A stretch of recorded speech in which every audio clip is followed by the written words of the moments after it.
fait-il que la durée du voyage entre Paris et Marseille en avion prend moins d'1 heure, alors qu'en train il faudra compter 4 heures, et en voiture plus de 8 heures? Alors évidemment, mis à part le problème du véhicule et de la vitesse de croisière, il y a un autre facteur. C'est que le train et la voiture restent encore tributaires du relief du terrain sur lequel ils vont voyager, sur lequel ils vont avancer. Ils vont rencontrer des montées, des descentes, des virages, des changements de terrain.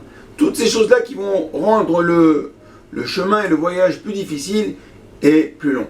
Alors que l'avion, dès le départ, il va mettre un coup de booster et il va décoller, il va complètement se détacher de la terre et il pourra justement grâce à ça voyager et avancer dans les airs beaucoup plus facilement. Et bien Rabotai, sur ce même exemple, notre élévation spirituelle sera construite. En fait, qu'est-ce qui nous bloque? Qu'est-ce qui nous empêche parfois d'évoluer, d'avancer? Eh bien, c'est le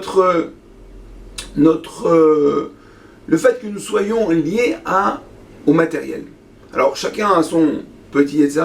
Un, ça va être la mode, l'autre, ça va être la musique, l'autre, ça va être le foot, l'autre, ça va être les vacances, l'autre, ça va être le téléphone, l'autre, ça va être ses comptes Instagram. Chacun avec son problème.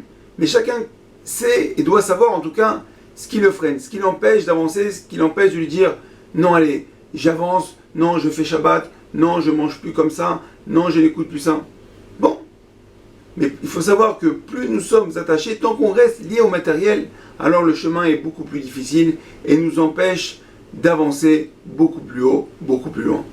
Et donc, en ce mois d'Elul, il nous reste déjà plus que 2 semaines, eh ben je pense que c'est le moment. Chacun d'entre nous doit travailler sur 1 ou 2 points de ces choses-là qui nous empêchent d'évoluer. Un peu, vous savez, comme la montgolfière. Qu'est-ce qui permet à la montgolfière de pouvoir s'élever, pour pouvoir avancer? Il va falloir lâcher des sacs de sable. Le sable qui se dit aussi en hébreu, chol. Chol qui signifie aussi le profane, la matérialité. En fin de compte, si on lâche un sac, ou encore un deuxième sac, encore un troisième sac, alors grâce à ça, on va pouvoir évoluer, avancer, aller plus loin. Alors Elul, c'est justement ce moment propice, c'est ce moment où Akadosh Baruch Hu nous offre un avion qui va nous permettre de décoller. Mais pour ça, il faut encore le piloter et accepter d'avancer et de rentrer dans cet avion. Alors, j'ai qu'une seule chose à vous dire, un bon voyage, bon décollage et à bientôt. Kol Tov.